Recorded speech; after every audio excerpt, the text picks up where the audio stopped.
What's going on, everyone? Welcome to the Investing Bros live show. It is 3 p.m. November 11th, and oh my goodness, crypto continues to pump even after this morning show. Bitcoin up over $86,000. The question of the day, though, when 100K? We'll discuss that a little bit here today. We also will be discussing that tonight at our X Spaces. But special during the show today, we will be joined by Caleb Franzen. Ladies and gentlemen, you don't want to miss a single second of this live show. We're going to be talking about just how bullish crypto is. Is it time to take profits? I don't think so. Make sure you stick around to the very end. Smash the like button, hit subscribe. But first, we got to roll the intro.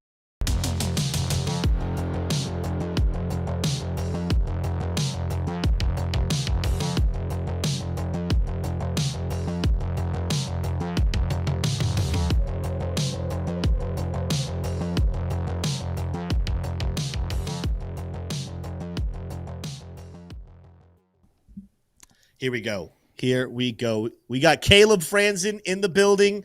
The hair is gone, but guess what? His loss is all of our crypto gains. That's right. How are you doing today, Caleb? Guys, super pumped for this. I had some people reaching out being like, yo, we got to get you back on Investing Bros. We want to see you on there. And I was like, look, we are overdue. So great to see you guys. Really been looking forward to this. We always jam out. So should be a great time. Absolutely. Can't wait to get into it. T-Shroom, how you doing, my friend? Well, I'm better than I deserve, Tim. And I really am. I really am better than I deserve. And Caleb is looking good. He's got that almost Victorian-looking, very ornate background. So that's very cool. Yeah. Looking clean. Tim and I are in our little like neon blue studio chambers deals going on. Got the nice contrast. So very cool. Now, Caleb, you're back in Europe, correct? Yeah. I've been back in Bucharest, Romania now for basically a month and a half. Okay. Spent the summer back in Southern California in Santa Barbara, which is my hometown. So now I'm back in Europe indefinitely. There we go. Cool. Did the hair go back with you to Europe and you cut there, or did you come back to the United States and cut it? Yeah, no, I just got the haircut like 2 weeks ago. This is like, I love how this is the first question. You know, it is. Listen, like, what's the situation with the hair? It is. So it is. I went to Paris a few weeks ago, and I needed to get it cut before I went out there. So yeah, you got a Parisian barber. Very nice. How many inches did you cut off? Because the last time we saw you, it wasn't like you were like down to like it wasn't like down on your shoulders yet, but it was getting long. It was on the shoulders, bro. Yeah, nice. it was a little much. So we're past that stage now, thankfully. We always loved it, but you know what? You look good. You look clean. I don't. Thank you guys. I think you'd have to do a lot to not look good, Caleb. You're just a good-looking guy. Even better at the markets. We're going to dive into a lot of topics. Yes. Haven't had you on in a while, so want to get your take. Since you've been on, I don't think we've had you on since the last rate cut, for sure. We've had another 25 basis point cut. I think we had you on right after 50. We didn't know who the president was going to be. You know, there was wrestling about when Bitcoin would finally break all-time high. We got a lot to catch up on here today. So with that said, let's start off with the first one that I just said, interest rates.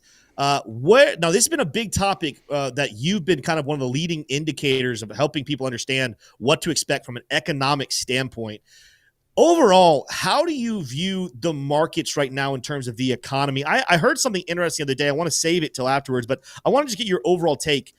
What are we thinking right now about the economy? I mean, data still looks favorable. I know there's some signs that unemployment might be about to make some form of a move to the upside. There's expectation that I think we get another print of inflation Thursday or Wednesday maybe, and it looks like it might be a little higher. What are we looking at right now from a data standpoint on the economy?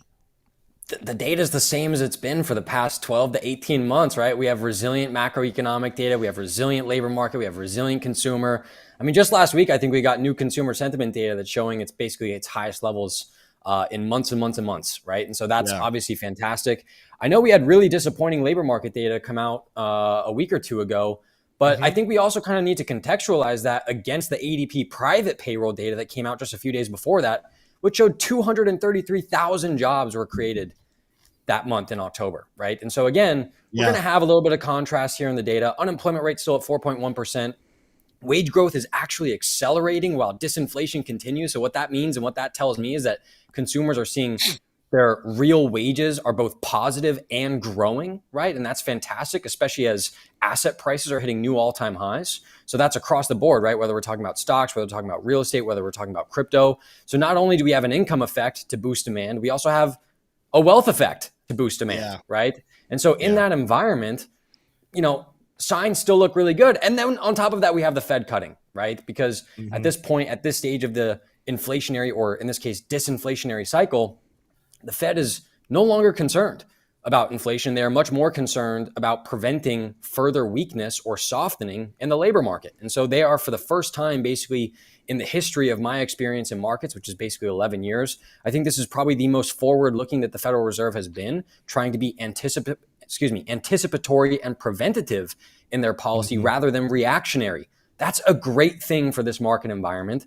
And so, in my opinion, all signs point towards higher asset prices. That's basically the takeaway here. If you want the Cliff Notes version. I like it. Yeah. It's crazy. We try our best here at the Bros to give credit where credit is due to people that's due. First of all, Caleb, we got to give him credit. He's been calling things great. He's been one of the few people throughout the entire last year that's continued to just bang the drum and say, hey guys, the economy is not as bad. It seemed like people were just waiting every single day. It's like, well, tomorrow, guys, the bubble's going to burst. Tomorrow, everything's going to fall off a cliff. But we've watched over the last year and some change the economy go to new all-time highs. We've watched crypto go to new all-time highs early. Of course, it made that new spike again after, or on the night it looked like Trump was going to win. But I was listening to an interview. I'm interested in your take, Caleb, what your thoughts, and maybe yours as well, T-Shirt. And it was one of those things like, we got to give credit where credit is due. Donald Trump back in 2019 on the campaign trail pretty much said, or I guess even early 2020 said, if Joe Biden wins, that the economy would fall off a cliff, the S&P 500 would drop off. He was wrong. Under Joe Biden, we saw all-time highs in the economy. Under Joe Biden, we saw Bitcoin have a big bull market in 2021. Of course, we had the bear market in 2022, but that's normal in a 4-year cycle. We watched it hit an early top here earlier this year. The difference, though, that people need to understand, though, and I think why there's some hope in the future, the guy I was listening to, I can't remember his name, but he was a moderate saying, Donald Trump and conservatives got it wrong about the economy as a whole for the investing group of people. Like for investors like you and me, we've been very benefited. The stock market hit those highs, everything's going up. But for the everyday person, just the astronomical climbing in price of goods. I mean, for the people who just trying to put food on the table, they don't think they don't care about investing whatsoever. They're just like, can I feed my family and can I keep my house from being foreclosed on? Those are the people that have really been wrecked. So there's been a wrestling, Caleb. I think, even all this, you've just been continuing to bang that drum. Guys, the economy's not in trouble. Look at the data. Look at the numbers. But I think some of the people that have kind of gone against you the hardest are people that are really trying to just think about, man, what's the cost of bread? What's the cost of living? And so it's like we're living in two different worlds where the poor man has really been hurt over the last 4 years economically. But investors, Wall Street, and again, those of us who can, this is a crypto investing channel, so we're not going to sit here and complain. It's been very good to watch Bitcoin climb. They're the ones who have benefited. What would you say to someone who listens to you that kind of is in that boat of like, man, I want to invest, I want to get wealthier, but it was hard hearing Caleb say that the economy is so strong when it doesn't feel strong in my household. Yeah, I mean, people don't feel like the economy is strong because everyone feels that they're entitled to wage increases and a salary bump and a raise and the whole 9 yards. But when prices are rising, they feel like they're a victim to that pressure, right? Because they have no control over prices rising. And I totally sympathize with that perspective. I'm not for inflation, right? And so I've felt the sympathy even while we've had disinflation, which is a deceleration of inflation, that I've been the one who's been saying prices are still rising. They're not going to fall. We are not here to wait for deflation. Prices are not going back to their pre-COVID levels. So we are stuck with high prices. And what we need to do as best as we can is buy assets for the long run and increase our incomes in order to survive this period of persistently high prices, right? And so this has been an issue, 100%. There's a reason why people have felt like the economy is not doing well, and that's because they're feeling it in their back pocket. But at the same time, I think people have needed to recognize that their individual or anecdotal experience is not indicative of the whole, right? And there are big trends taking place here, which generally do show that things are okay. Are they perfect? No, I've never once said things are perfect, right? I've even debated that we don't even need to call the economy strong. All we need to do is call the economy resilient and dynamic. I've described the economy as a fighter who keeps coming forward, even as they keep getting hit in the face, right? They keep getting back up onto their feet after they get knocked down. That's been the economy. This has not been an economy that's just roaring ahead, right? There have certainly been issues here. The problem has been that we've needed to look at the weight of the evidence and come to a conclusion based on the weight of the evidence. I promise you right now, if I wanted to, I could be the biggest bear on X, on podcasts, on whatever. The data's there. I'm telling you, the data is there. But if we're going to be objective analysts, if we're going to be truth tellers, right? If we're trying to make the best decision for our investing today, we need to look at the weight of the evidence, and the weight of the evidence still, in my opinion, shows the economy is resilient and dynamic. Now, something you touched on there, and T-Shroom, chime in on this as well. By the way, guys, Bitcoin just got over 87,000 while we were speaking right here. So we're still pumping all this conversation. Something you said there, I think it's very true. People need to make sure they're aware of. Inflation's not going to go negative. We don't want inflation to go negative, right? Bad things can happen if inflation goes. It depends. It depends on the catalyst for that, right? If we're having deflation come because the economy is cratering and demand is being stripped away, then no, deflation is bad. But if you look at deflation during the late 1800s, early 1900s, that was because we had a productivity boom. That's because we had an efficiency boom, right? Supply was growing faster than demand and prices were coming down. That's not bad, right? So, deflation is dismissed from a Keynesian perspective as being bad, but we need to have more nuance than that, in my opinion. Well, and what I'm more talking about is money supply. Like, I don't think we're going to see the money go negative like that. But what I was going to ask was how things can get cheaper, right? So we're not prepared for things necessarily to get cheaper. But what would you say is the estimate? Again, T-Shirt, this is going to be more of a topic that you could even chime in and ask some clarifying questions here. Sure. Energy, right? So a lot of goods and services, foods, clothing, even electricity itself, of course, comes from the high cost of electricity to begin with, right? That's been one of the tenets of Trump's campaign is talking about the energy he's going to bring. In fact, in Nashville, he made that joke. He's like, "You're going to tell me no more energy, no more energy." So he's going to bring it back. Of course, we know that should, like, when we say things won't get a lot cheaper, things should get semi cheaper if he gets what he wants accomplished, simply because he can make electricity cheaper. But how much do you think that could factor in? Like, what do you think that people could expect? Do you expect things to stay the exact same and just pause?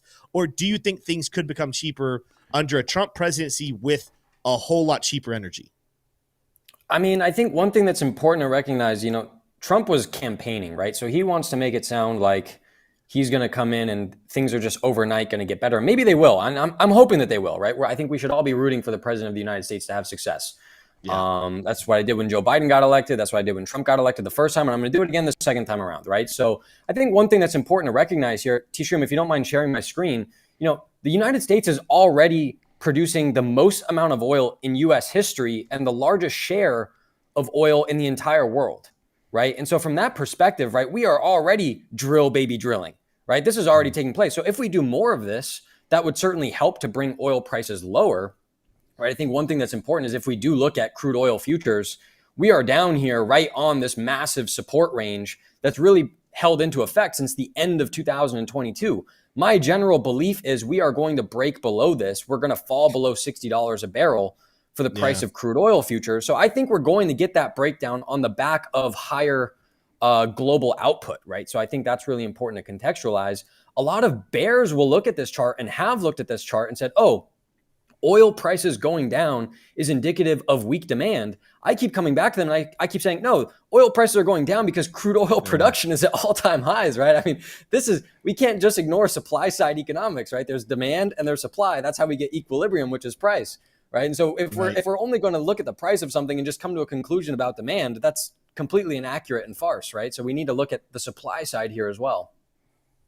Very interesting. Before we move on to the next topic, T-Shirt, any questions you have on the electric side, on the electricity side? Well, I mean, kind of my response to your question, Tim, is like, the big question is living in America going to get cheaper? And for some people it will, for others it won't. I would not expect prices in the grocery store to go down anytime soon, but they may rise less fast under a Trump administration, right? Oil goes down from time to time and from administration to administration because it's a single commodity, right?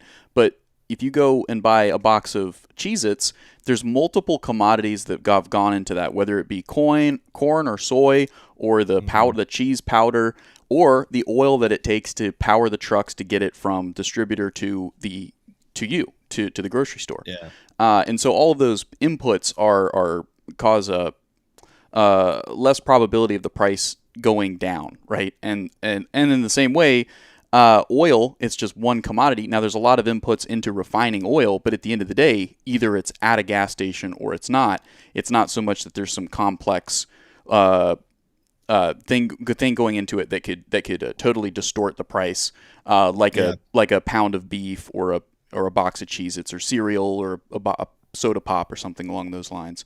So you definitely want to think about that answer through that lens. Is for some items, yes. For others, no.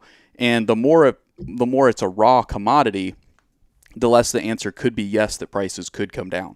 But the more processed it is, no. So and then when you think about rents and you think about other major pieces of the average American consumer basket, it gets more and more complex. I think with rents, that's a complicated one.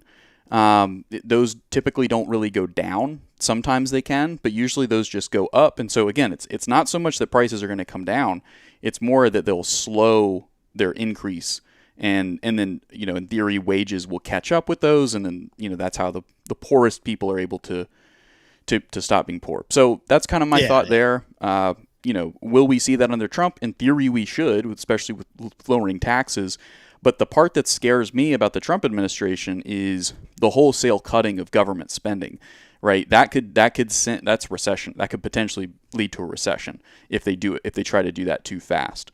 As someone who wants to see the government stop spending money ideologically, right? I'm a little bit hesitant to say, well, what is the effect on the economy though? And what is the effect on stocks like Apple, Microsoft, and what about Bitcoin and Ethereum?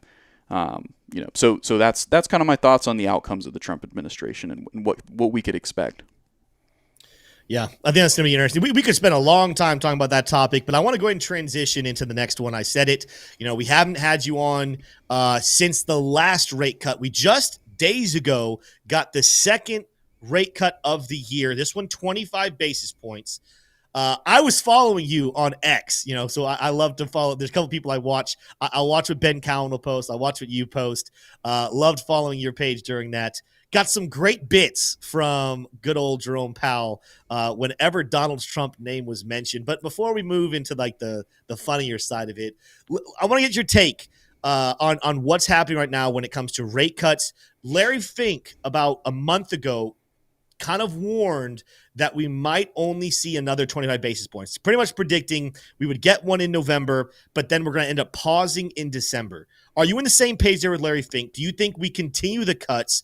Jerome Powell did a pretty good politician's job of making it sound like it's really up in the air right now. He wasn't saying we're done cutting, but he also made it sound like there's a chance we are paused for the rest of the year.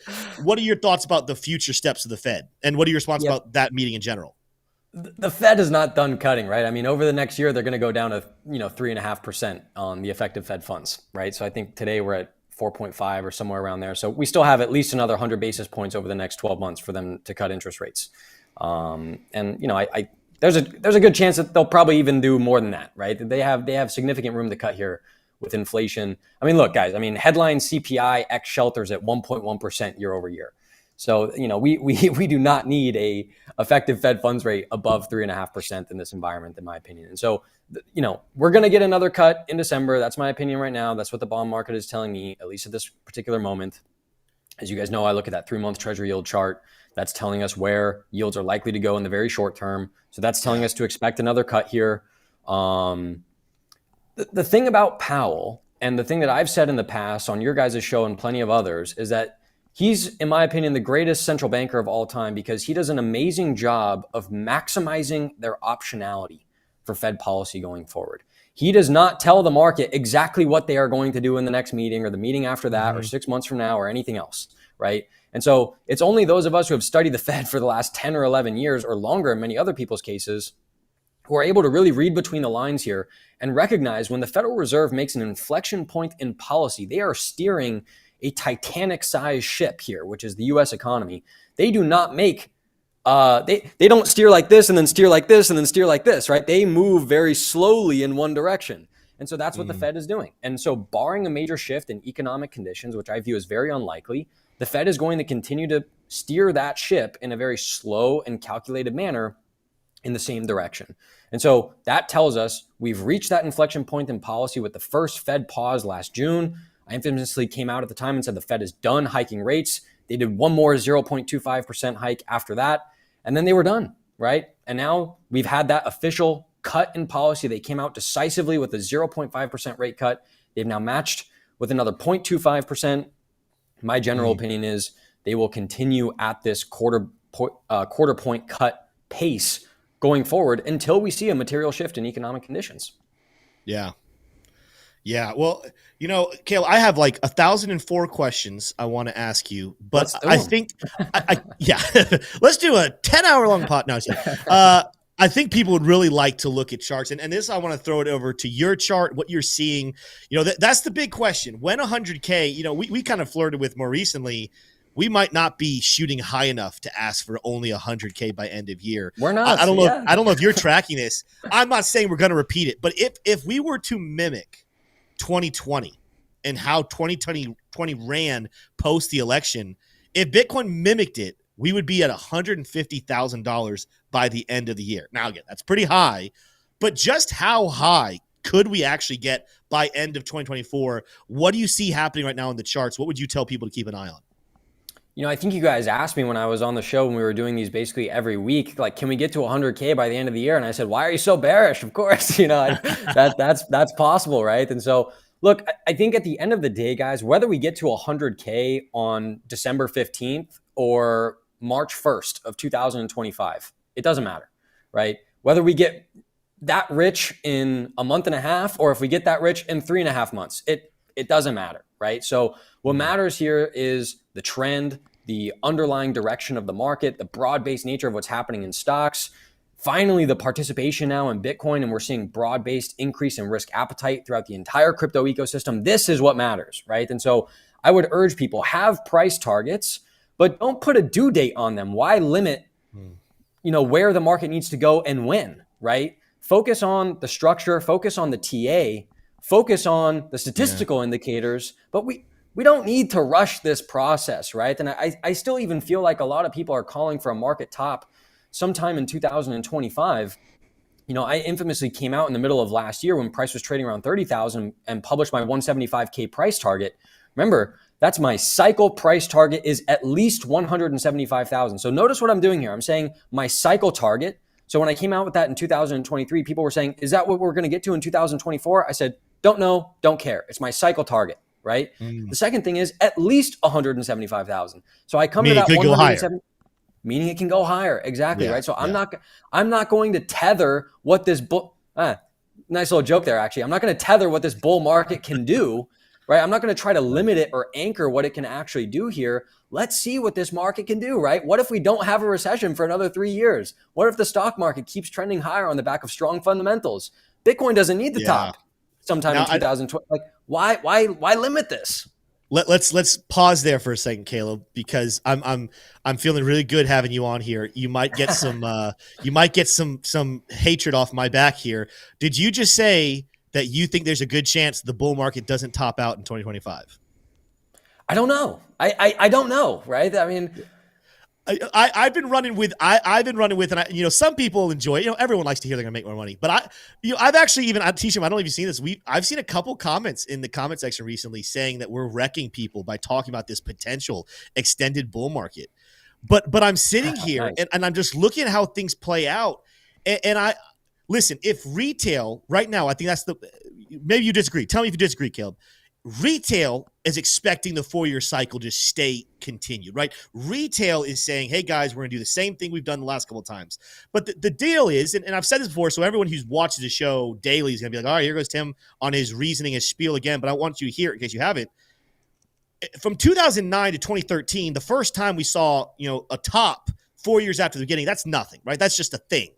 Then when we saw it again in 2017, that's the second time it happened. Well, when things happen twice, that's called a coincidence. When things happen a third time, which is what we saw in 2021, all right, now we have a pattern. Retail is going to attach itself to this pattern. But what do we know about investing markets? Is that institutions and whales never let retail investors win. So if retail investors are convinced that the 4-year cycle is going to play out perfectly again, that we should top out and start to have another bear market sometime October, November of 2025, to me, that seems like the least likely outcome of an actual top date for Bitcoin and cryptocurrency. What do you think about that theory? What are your thoughts on the whole issue? Yeah, it's possible. I mean, I'm really approaching this timing issue from just like a pure kind of macro fundamental standpoint, right? I mean, again, I'm seeing the economy be resilient and dynamic. I'm seeing corporate earnings hitting new all-time highs. I'm seeing companies raise forward guidance. I'm seeing the Fed cut interest rates. I'm seeing the broader market trending higher. So again, why do I want to limit this? And I think you're right to some degree. I don't necessarily rely on the 4-year cycle or the halving cycle. I do believe fundamentally that the halving cycle is primarily a supply side catalyst, but it's also a demand side catalyst. As we start to see prices rise around the time of the halving, people start talking about what's taking place here. It becomes an education tool for people to understand the scarcity of Bitcoin, therefore creating more demand. And that's why, the supply side dynamic of the halving is priced in, but the demand side can fundamentally not be priced in because we don't know how much new demand is going to be unlocked. And this time is very different. I know it's always famous last words, but it is very different because we do have institutions at play here now. And guys, T-Shroom, if you don't mind sharing my screen here on this one, this is IBIT. This is the BlackRock Bitcoin ETF. What I've done here is I've tethered the anchored volume weighted average price. This is a statistical tool here to measure exactly what it sounds like. We're going to calculate the average price of IBIT based on volume, right? And where is the current price relative to that anchored volume weighted average price? So this is literally telling us since the day IBIT was listed on January 11th of this year, this is now the average buyer. The average price is $36.36 for IBIT. But what is the current price of Bitcoin? It's trading, or the current price of IBIT. It's $49.61. That means right now that institutional capital is up 36% on average on their IBIT position. And what do we know about Wall Street? They love gains, right? Wall Street loves gains. And so the biggest sharks on Wall Street, the guys like Paul Tudor Jones famously had a sign behind him in his office that says, winners average winners, losers average their losers. And so Wall Street has been trained for 30, 40 plus years to average up into their winners. And what are we seeing with this anchored volume weighted average price more recently? It's starting to trend higher. What is that telling us? That's telling us that institutions are raising their cost basis. They are averaging up, right? And during this entire period of that 6-month consolidation range for Bitcoin, for IBIT, we were seeing this cost basis basically go sideways, but we're just now seeing it really accelerate, really for the first time now since that rally kicked us off in February and March. And I think this is fantastic news. Yeah, that's a really cool chart right there. Tell us, let's go to your Bitcoin chart. Anything you're seeing on there that you think people should be aware of as far as the technicals? Yeah, 100%. Sorry, my computer got a little slow there, but I hope this is going to participate with us. Here we go. This doesn't want to load up. Very interesting. Well, it's going to pop up here in just a second. Let me first explain what the indicator is. Man, does this really not want to participate with us? Yeah, I said, whatever is he coming through clear on your end? That's a cursed tab. Whatever that is it's totally sucking all your bandwidth and you're coming through fuzzy. Am I really? Yeah. Cursed tab. Not sure what happened. Uh-oh. Well, maybe we just have to do play-by. Maybe it's just him just having to walk us through it without showing it. Well, we gotta have the chart here. Can you guys hear me and see me? Your voice is a little robotic. Yeah. Again, the bandwidth is definitely taken. Here, I'll go to your screen and we'll just because we can see the chart. Yeah. Oh, there we go. Okay. Well, the chart is fully loaded now, so at the very least, you guys are gonna be able to see what's taking place here. Yeah, it looks good. So, Okay, awesome. Fundamentally, what are we looking at here? We're looking at the super trend indicator, and in particular, I'm using the 7-factor here for the calculation. Why 7? 7 days in a week. It's pretty simple. It's pretty straightforward. I was highlighting this signal when it first flashed for us at the end of October going into the beginning of November. And what I had highlighted very simply is we've only seen this happen 2 other times over the course of this bull market. We've actually seen it happen going into the end of 2020 and in the middle of 2021 as well. But the key thing that really stands out to me here is when we look at the results of these past signals, we gained 66% in 90 days the first time, we gained 62% in 84 days the second time, and then a total of 143% in total on that second time. And as of right now, this current signal flashing, guys, I highlighted this in real time. So we've already gained 21% on the back of this signal, right? And so for me, fundamentally, this is telling us very simply that we still have a lot of room left to the upside if this signal is going to continue to be effective. I happen to think it will be. And so again, that's why I don't know if we're going to gain 60% in 3 months again. I don't know if we're going to gain 140% in half of a year again. Right. But what I do know fundamentally is that this is a bullish signal. And again, if we're experiencing bullish price dynamics, I don't want to limit the upside of what a bullish signal can contain for us. Right. So I think this is, again, really, really important for us to have on the radar right now. Yeah. There's a lot that can still happen. Like I said, go to my screen here real quickly, T-shirt. I'm going to say again what I referenced not that long ago. If Bitcoin were to repeat, again, going back to the November, around this time, back November 4 years ago, we're looking at a move that Bitcoin made before any major pullback at 170%. Now, I'm not going to go to where we are today. I'm going to come back here, back when the election actually happened. 170% move to the upside. What was I looking at? Because that's going to put us over 200,000. Overall point, there was something we were looking at. Maybe it was the leg of what it was. 100% move from this point. Maybe it was coming back even down to this one. Either way, 150K. People are sleeping on just how fast Bitcoin can wake up. I'm on the weekly chart here, and look at this. The last 2 weeks have been explosive, but take a look back over here. Again, kind of similar to where we were just about 4 years ago. If you think that there's going to be some major pullback, I mean, right here, once we got going in December, we'll just even go to there. In December, we had 1, 2, 3, 4 massive weeks in Bitcoin price action before we finally had a casual pullback and altcoin season started. This is something we've been tracking here as well on the bros. Bitcoin dominance. Did it get above like 60% target? It did. Is it pulling back? Absolutely. But now today, we're rallying back up here. That's the weekly chart. Let's go to the daily chart here. Today, it's rallying back up, approaching that 60% dominance. I don't believe that the Bitcoin season is over, even though we've had some alts pop off. If anyone's asking this question, we're about to get into some big topics, but is altcoin season here?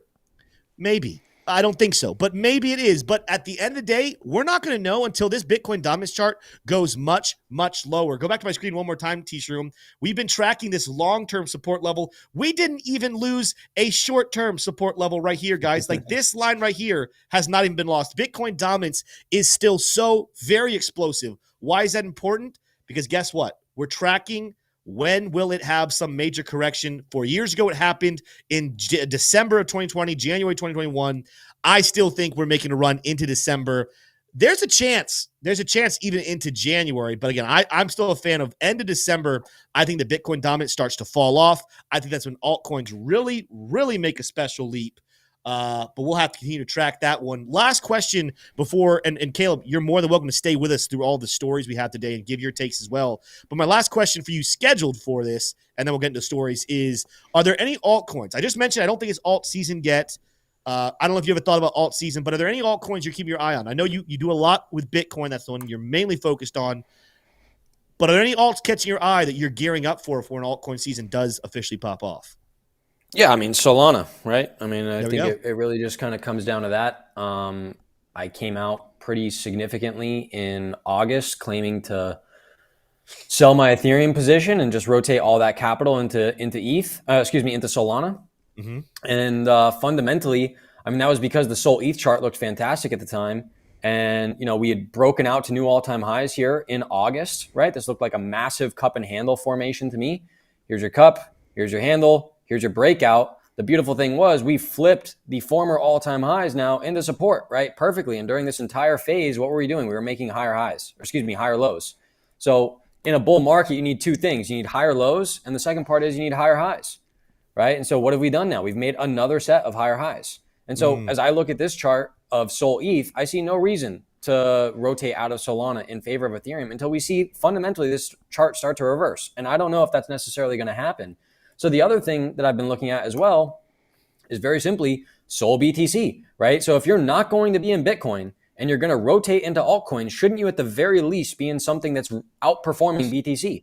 And one of the only few things that's been outperforming BTC over the course of this bull market has been Solana, right? And so what is Solana doing relative to BTC? It's making equivalent highs and it's making higher lows. So what comes next? Higher highs. And that probably means this is going to take us back to the 2021 all-time highs, which to me gives us additional upside. You know, if you want to be patient and wait for the breakout, that gives you 34% to basically 50% implied upside here once the breakout happens relative to BTC. If you take it versus current prices, we're talking about 85% outperformance, and we're talking about 64, 65% as the baseline here for outperformance.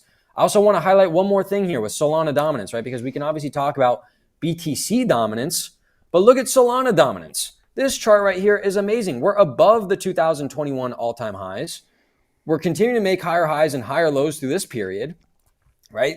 Again, this is really fantastic stuff here. And if anything, what this is showing us is that it's setting up once again, right? We have another base. And look, we just recently made new all-time highs, literally just now, right? 2 days ago. And so this to me looks like another breakout on pace for making another higher high. Solana is the place to be in a market environment where altcoins on the aggregate have underperformed BTC, right? If you've been in a basket of altcoins, you have not outperformed BTC and you would have been much better just being in Bitcoin, right? It's been a hell of a last 7 months for you if you've just been in altcoins. You know, I hear a lot of people talking about, oh, this has been such a boring bull market. I say, yeah, it's been boring for you because you've been under allocated to BTC, right? I'm over here in BTC up, 120% year over year, up 80% year to date. This certainly has not been a boring bull market if you've been positioned in the right assets during the bull market, right? And so, Tim, I kudos to you as well because you've been really pounding the table on BTC dominance going higher and being in an uptrend. Fundamentally, that's been what it's been in, right? It's been in an uptrend. So I don't know about everyone else, but you don't fight uptrends. You align with them, right? And so, again, in that environment, right, we've been rewarded for being Bitcoin investors. We've been rewarded for doing less in an environment which the outcome has been, if you do less, you get more, right? And so I think if you want to be really fundamental in this market environment, you own two assets, and it's Bitcoin and Solana, and you just hold tight and you continue to reaffirm that these two assets are outperforming everything else on the aggregate. And so far, that's been a great strategy. Love it. Yeah, I think you're right. Like it has hit new all-time highs here. We had a prediction a little bit ago. I have Solana being number 3 on CoinMarketCap. I don't have it surpassing Ethereum, but definitely picking up some ground. We have it at the end of this bull market probably having a 5. I might be low on this, right? We're already at 3.63, and we're just really getting going here in this leg of the bull market. We have it going to 5% dominance. I might be too bearish. Solana might have a much higher dominance, 5%. I would love to see it, as I do own a massive bag. But Caleb, we're about to transition here, and again, thank you so much for being here. Guys, I'm going to make sure to go ahead and plug this before we get into the stories. If you guys want to learn more and hear more from this guy, and maybe he doesn't have the long locks anymore, but he's still got all the brain power in there, Caleb Franzen, go follow him on X. Sign up for that newsletter. You guys see that little substack.com subscribe? Listen, there's some great stuff in there. Go sign up right now. Support Caleb. He is, we call him almost like an honorary bro. Is he officially one of the people in our company? No, he's got his own thing going on, but I consider him a bro. Go show support and love for Caleb right now. Teach Room, let's get into some stories here. We got a lot of interesting things. We only got 20 minutes left. We're probably running long today, right? It's the Caleb Show. We're running long. We'll have the Q&A with Teach Room afterwards for all of our members. Hopefully you guys will forgive us for having a show longer than 1 hour. I just don't see us getting through all of this, and it's all good stuff in 20 minutes or less. Teach Room, what do you think? Oh, I can definitely speed round it. We'll get through it. What I'm more worried about is the factoid of the day. Because I'd love to pit Caleb versus Tim. So let's go ahead and we'll front load that, and then we'll get into the news. Factoid of the day today is brought to you all by none other than Decrypted.tax. Let's go ahead and jump on into it. Which country in Europe has the longest coastline? Is it A, Norway, Greece, Italy, or D, the United Kingdom? What's the right answer to this one? I think it's A. Okay. I'm trying to visualize, because obviously the United Kingdom is going to have it all the way around, right? We're talking about longest, not the biggest circumference, though, right? Well, I mean, what are we talking? But if it's going all the way around, that's pretty long.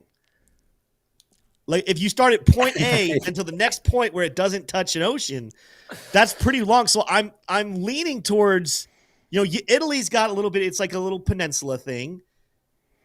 Yep, it's a big peninsula. I'm struggling. It is. I'm struggling to picture Greece and Norway. This is where geography really is kicking me in the butt. I think it's United Kingdom, though. I think it's an island. It's going to have the most shoreline. Come on, Tim. Make a decision. United Kingdom, D. D, final answer. All right. Tim is going D. Did you want to lock in A? Yeah. All right. He's locking it in. Let's see who got it right here. There we go. Let's go. He knows his geography better. Can we see? Can I look at them? I want to see this. And dude, it's big. I was just looking at Airbnbs in Sweden and Norway. I was like, if it's gonna be winter here in Europe, I got to go all in. And I've done this before, and you're just really blown away at the length of these countries. They're huge. They're enormous. Yeah. Yep. Okay. Yep, I got them here.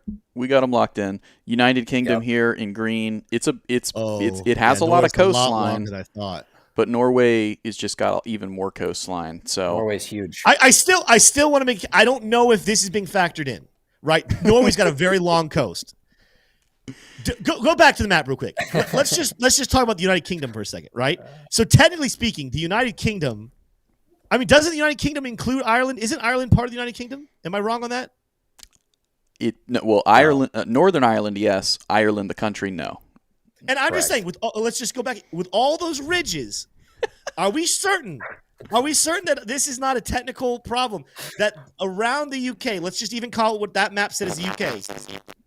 Are we sure that that's not longer than Norway? Maps are deceiving. I don't know. Norway has the longest coastline in Europe, measuring 102,000 kilometers. It's also the second largest coastline in the world after Canada. So there you go, Tim. I don't think you get what I'm saying. Canada doesn't count. All right. I'm debating under duress, but you know what? Here's the good thing. Because we had double trouble today, this counts as a win. We're going to take Caleb's win as going towards. We have 3 wins to give away $50 at the end of the week. This counts as a win. Congratulations to Caleb on getting the Google answer correct, even if it's not. I don't know. I want to do some research now and find out if I'm right. Anyway, let's get into the news here. Let's start off with an interesting prediction being made. That's not far off a prediction that we've made here on the channel. And I told you we've gotten some hate comments here recently, T-Shrew. We've gotten a hate comment recently calling our prediction of $11 trillion in total market cap for crypto by the end of 2025 utterly ridiculous. Well, it turns out somebody who the rest of the world perceives as way smarter than us thinks that we might darn near be right. T-Shroom, what's our prediction here for the top of crypto market 2025? Yeah, absolutely. So headline reads, crypto market cap could balloon to 10 trillion by 2026 under Trump administration, says Standard Chartered. Okay, so this is not a small bank. This is a very large financial institution. A Republican sweep could see total crypto market cap swell to 10 trillion. Positive changes are expected for crypto markets early in the new administration, the report said. Standard Chartered said we have now entered a crypto summer. So using a little bit of crypto-friendly terminology there. Tim, folks have called us crazy for predicting 11 trillion market cap for crypto by the end of 2025. I can't think of anything else, but we're not crazy. If Standard Chartered is predicting it, and their predictions have been pretty spot on, they're also a fairly conservative financial institution. Exactly. Right? Yeah. I no longer think that it's acceptable to call us crazy. Yeah, I mean, Standard Chartered wrong answer. Standard Chartered is always mega bullish. I don't know. I've seen Standard Chartered give they're always bullish, but it seems like they're more conservative with their bullishness. And again, they're a little short of what we were saying, but ultimately 10 trillion, 11 trillion, that camp being at the end of 2025, I still wonder. I'll say this before we get off the topic. I want Caleb's answer here as well. I still think there's a chance, even though that's my prediction for where we're going to be. I have this feeling that we might end up being too bearish. I've said this before. Massive problem people have. If you were only around for 2021 bull market, right? I don't know, Caleb, how long you've been investing in Bitcoin, but there's some trauma that crypto investors from 2021 are experiencing with all of the, we were supposed to get to 100K. Everyone's so discouraged we didn't. People are acting like crypto is going to just forever have disappointing bull markets. And they're forgetting that this is still an extremely new technology. Even more so, this is the first cycle that institutions who own the majority of wealth in the world are actually getting fired up and wanting to invest in crypto. What do you think, though? Is 11 trillion or 10 trillion, that camp, is that just ridiculously stupid high for the top of crypto's market cap by end of 2025? It's higher than where I would put it. Where would you put it? I have to go based on the chart, right? And so for me, what I do is I just draw a Fibonacci from the high of 2021 to the lows of 2022, and I calculate where the 161.8% target is, right? That's how I came up with my Bitcoin 175K target. And so that puts us at 7.22 trillion. I think short term, we should be focused on 3.66, right? That's the same kind of analysis from the high to the low of the March highs to the, August 4th, 5th lows. Mm-hmm. And so from that perspective, right, I think you have two timeframes here. So maybe within the next month or 2 months, right, we get to 3.66. That's pretty juicy upside from here, right? We're talking about an extra, 27%. That's pretty strong. And then for us to get all the way up to the high range here, basically gets us to another 150%. That's another 2.5x from here. I think given the fact that Bitcoin's already gained from 15,500 at the lows of the cycle to today being at 87K. We've already had a massive move to the upside here.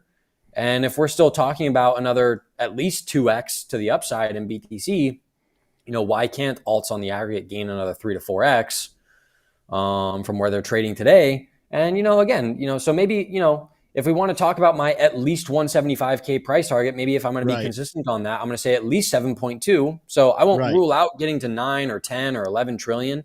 Bull markets can get really exuberant, really frothy, right? We had pieces of digital real estate selling for more than, New York land in the last bull market, right? So, as we're thinking about literal images of rocks selling for millions of dollars as NFTs, right? We have nowhere near that level of froth in the current market environment, right? It's not even remotely in sight, right? And so this market could get crazy and take us to levels like 10 or 11 trillion, right? So again, I won't rule it out, but I think at the bare minimum, I'd be focused here on 7.22. Yeah, I think that's fair. I think my only argument is that that's what we did last bull market in what I would have been calling a suppressed bull market. Like I firmly believe that institutions worked against the bull market rather than for it.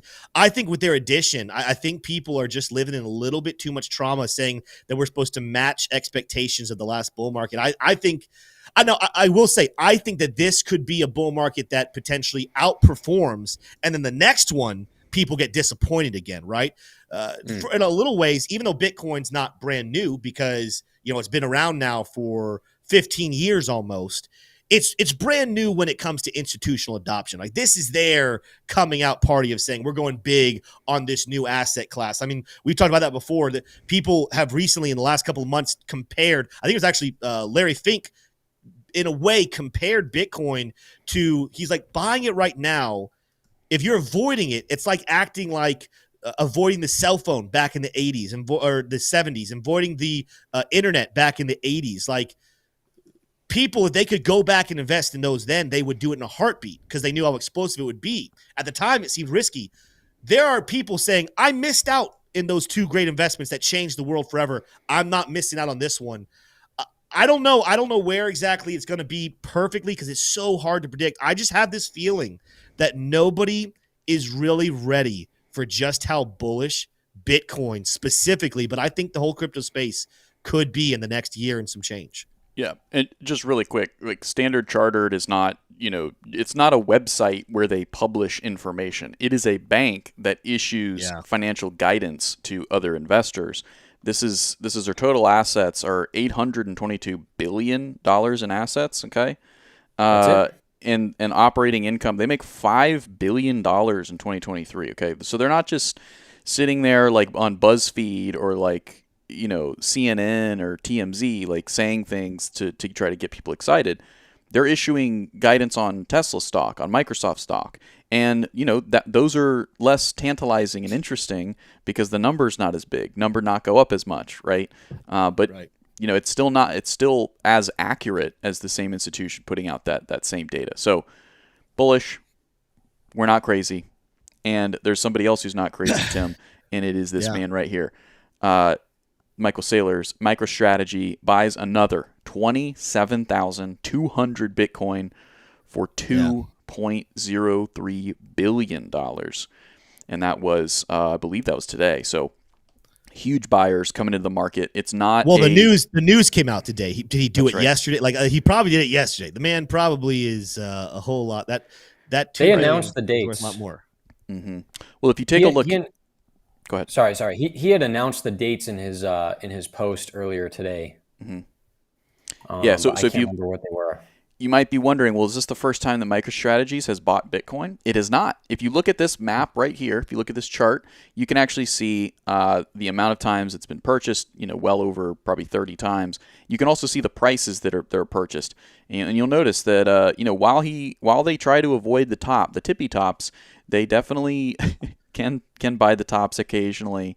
Right now, buying in this market may seem a little bit crazy, but it goes to show what their priority at MicroStrategies is: not to buy low and sell high.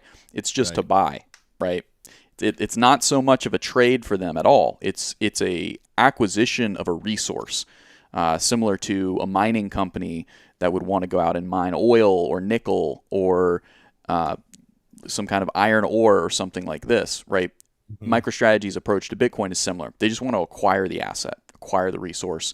And those of you who hold Bitcoin are benefiting from that goal held by MicroStrategies, and also Metaplanet and other companies around the world that have adopted the business model of MicroStrategies as it relates to global stock markets and how they can raise money on the open markets to then fund their purchasing of the underlying asset, in this case, Bitcoin. So I doubt you all are surprised. This is a big number. In fact, this is the biggest purchase I believe that they've made, according to CoinDesk. This is the biggest purchase they've made, but I don't know if you guys are surprised. But just how bullish is this? It's very bullish, just because we know that's 27,200 Bitcoin that will not be on the market for sale for a very long time. That's what we know about that Bitcoin right there. And as you saw that chart of when they buy, there's no rhyme or reason based on the chart. That chart just tells us when they buy. The reason they buy is because he has money. That's when he buys. He buys when he has a large chunk of change. Michael Saylor is not doing technical analysis. Michael Saylor is not looking at all these different things. He is saying, I believe in this long term. It's an asset that's going to be worth millions per coin. And as long as I see less than 7-8 figures before that price or after that price, I'm buying cheap, is his idea. People laughed at him back in 2022.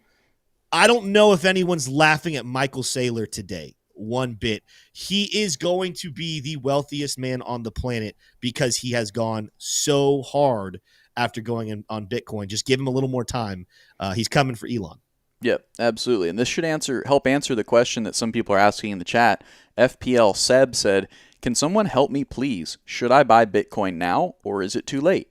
Right? Well, in theory, you always want to try to buy low and sell high. Okay. Bitcoin is at all-time highs. It seems like every 4 hours it's pushing a new all-time high. So do you want to buy high and sell higher? That's the decision you have to make here. You are most likely not going to have the opportunity to buy Bitcoin, quote-unquote, low, right? Yeah. 50,000, 60,000. It looks like 70,000 may even be in the rearview mirror for quite some time. However, some of the smartest people in the world just bought a lot of Bitcoin to the tune of 2.3 billion, 2.03 billion. Yeah. Right? So MicroStrategy's answer is clear. Yes, it is not too late to buy Bitcoin. Now here's a question. I have a feeling I actually know what you're going to say. I'm going to test how well I know Caleb and see if I get this right. Jay Jeweler just gave a comment. He said, we are probably overbought and will go sideways for at least a day to push forward. How would you respond to that, Caleb? I want to test. I know what I think you're going to say, but I want to see if it's right. I'll be honest with what I think you're going to say. So how do we get an overbought condition? We get an overbought condition when a bunch of investors put their money where their mouth is and allocate into the market, right? And if asset prices are just a function of future cash flows discounted by an interest rate, forecasting the future, right? Prices are a crystal ball. They're telling us what's expected to happen in the future. There's nothing bearish at all about an overwhelming amount of demand, right? You're telling me that an overwhelming amount of demand is bearish? How could that possibly be true? It's factually not true. And if you look at data, if you look at overbought signals, they actually make for some of the best buying opportunities ever, right? Another thing that I want to say on this too is, guys, do you guys know when S&P 500 forward returns are their strongest? When the S&P 500 has its best one-year returns. It's when the stock market is making new all-time highs. New all-time highs, strength begets strength. New all-time highs typically produce more new all-time highs. Why does this happen? Because asset prices trend. We know this for a fact. The market does not take a random walk, right? So if asset prices trend and if overbought signals are bullish and the market has its best returns when the index is trading at new all-time highs, what does that tell us? Right? That tells us good things should continue to happen going forward.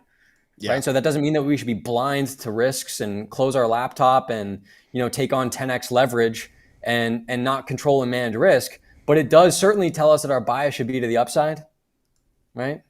Yeah. Yeah. So I think that's I think you said what I thought you were going to say a little more eloquently. I thought you were going to say something like, I thought you were going to say, who cares? Who cares? It's overbought. It's, it's bullish right now. It's going to keep going. No, bullish. You should care.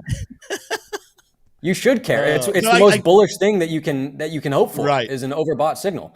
Guys, bull markets are when you make money. Bull markets are when overbought signals happen, right? Like, this is not rocket science, right? If we want to reverse engineer an uptrend, these are the things that you want to look for. I think the other thing I'll add to what Caleb's even saying, just talking about the history of Bitcoin, which, by the way, Jay Jeweler, so glad you're here. Thank you for commenting. Love getting feedback. Love getting your guys' thoughts here. This is the part of the market. This is the part of the bull run that being a smart person could get in your way, very much so. Trying to outthink this action, trying to just read the technicals perfectly, can really cost you some money. This is the awe-defying, just it doesn't even make sense part of the bull run where things just go up, and you're going to say, oh, looks like we're overextended, and then it's not. And then it's not. And then it's not. I've been very clear here. We're not going to do a lot of Bitcoin technical analysis, but go to my chart here, T-Shroom. Are we overbought on the charts right now? Absolutely, we're overbought. What do I mean by that? Well, the RSI is printing 100% overbought right now. Okay, that's literally an indicator saying we're overbought. The MACD is the high. I got to scroll just so you can see it. The MACD is the highest we have seen since when? Since the last high back in March. Our Luxembourg oscillator, after printing multiple bearish divergences, is back to being overextended and showing us some reversal indicators. But the money flow is still positive. Everything is still positive. You want to know when you should worry about potential correction? When you see an actual sell signal on these. And what I'm talking about is if you go back and you look at even the last major bull run we had earlier at the end of 2023, early 2024, we lived in oversold or overbought territory. That right here, you see that massive green wave on the RSI? That's overbought. Did we get any type of correction? No, we didn't. We actually continued to trickle to the upside. It was not until we actually received a sell signal right in here that we had a little bit of a correction. And then we continued, and then boom, sell signal right in here. This is the Luxembourg indicator. Guess what? That's when we topped out and we started trading sideways bound. Same thing over here back 4 years ago in 2020. Look at this. I'm going to try to spread out so you guys can see it. And again, if you guys watched my show before, this isn't a new thought. This is something you guys see a lot. You guys see all the red reversal indicators. I'm going to highlight them. Look at this time period at how many oversold flashes came in.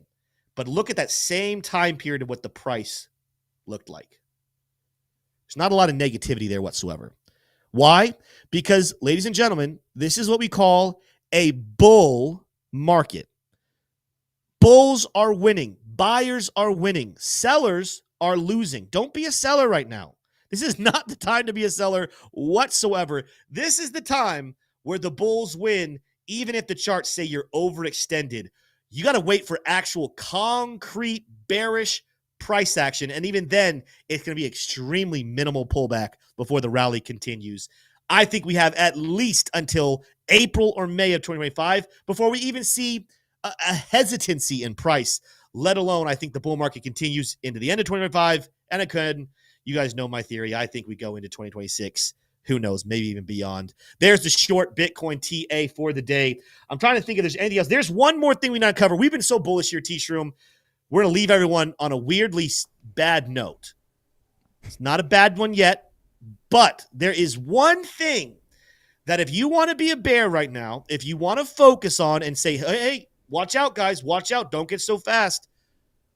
It's going to be this, and it's going to be the Coinbase rankings on the App Store. Now, it's not in top territory yet, but there is an article that we found today that kind of helps break down what you need to be watching for in the timelines of when this indicator could be a major top signal. T-Shroom, can you show us those figures about Coinbase app today? Yeah, absolutely. So taking a look here at my screen, you can see this is Coin App Rank Bot. It's a weird name, but it is a very helpful tool. If you go to Coinbase, this is the name of the account.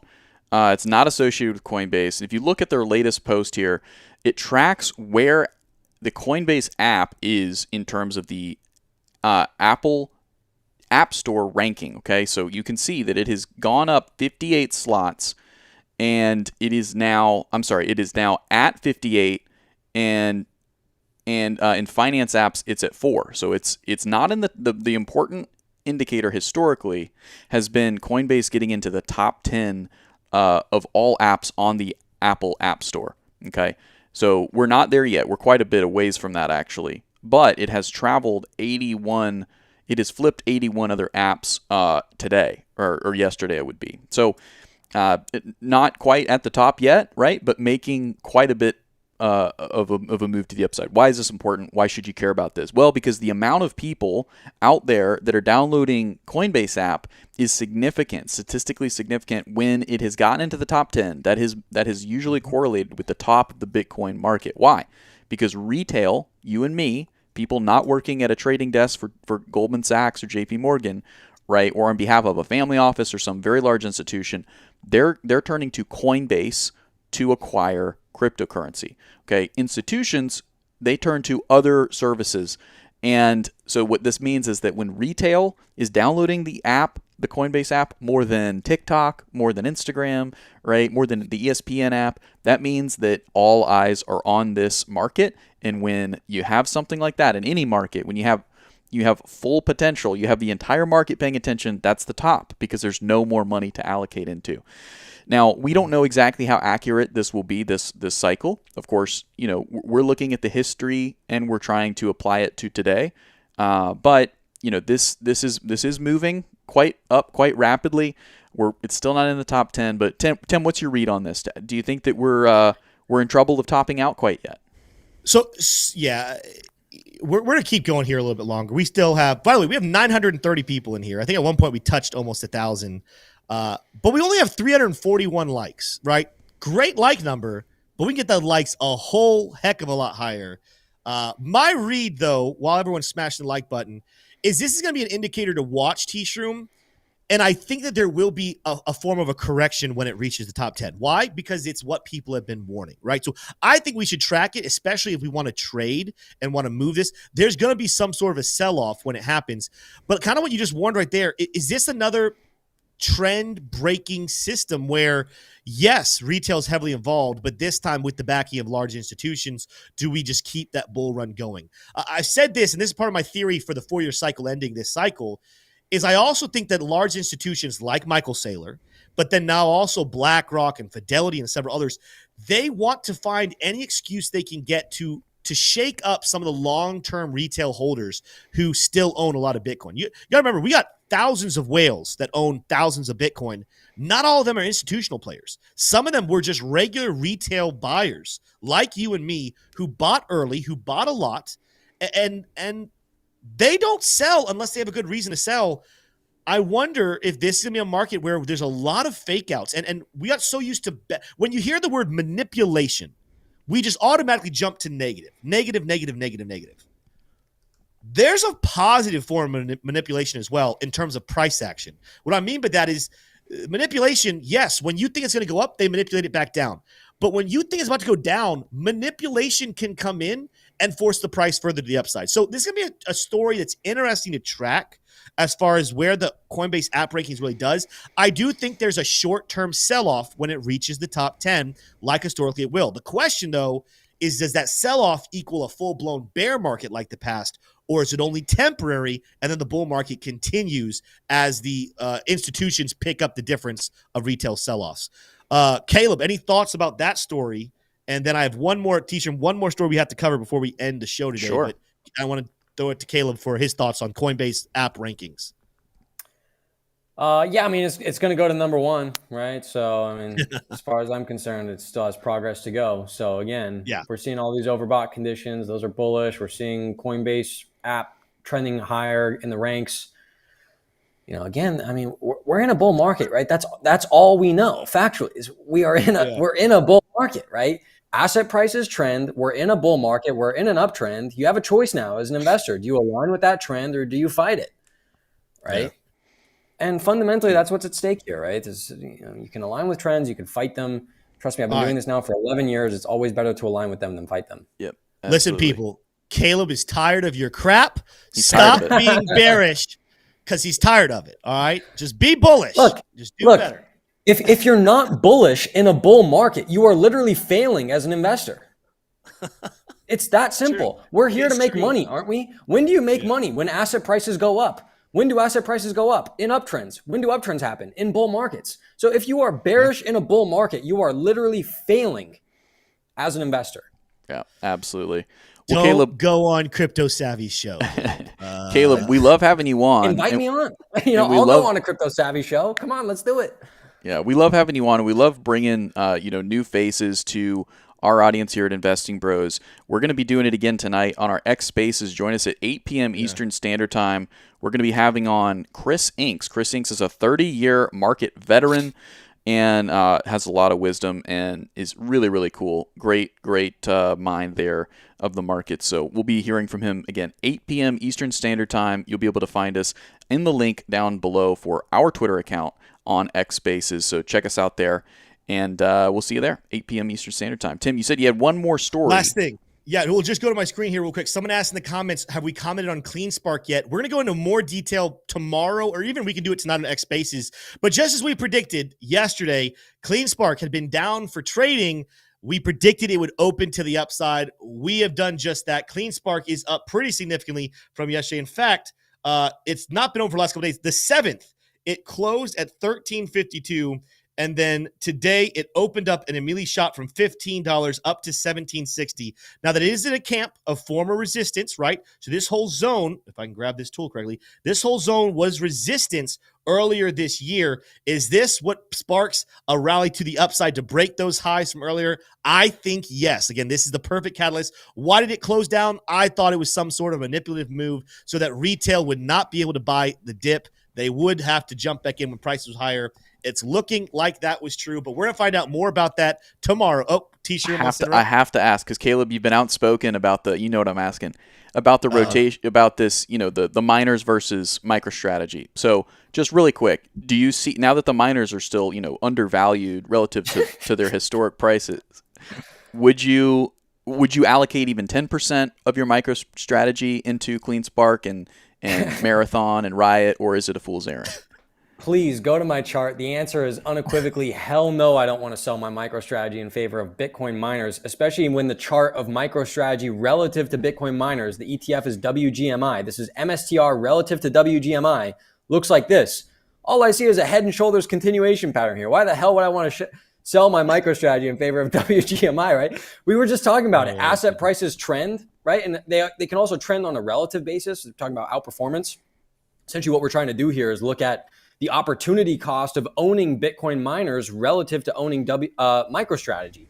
And this looks like a head and shoulders continuation pattern about to break out once again. This looks like an uptrend. This looks like higher highs and higher lows. What more can I say? So the answer here is unequivocally, no, I'm not going to sell my MicroStrategy. And no, I'm not going to buy Bitcoin miners. People are going to make money in Bitcoin. I'm not bearish on the miners. I want to be very clear about this. I am not bearish on Bitcoin mining stocks.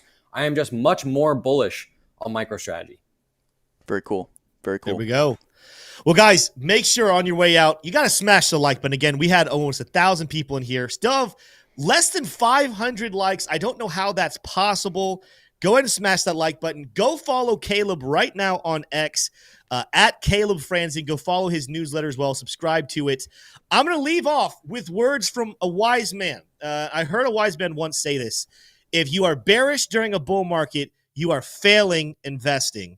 That's the Tim's wise words of the day. Shout out to Caleb Franzen for being here. The rest of you guys, we will see you tonight at our X Spaces T-shirt. We'll see all our trading members here in just a couple of minutes for Q&A. I'll be live with Q&A at 7 p.m. Love you guys. See you tomorrow. Adios.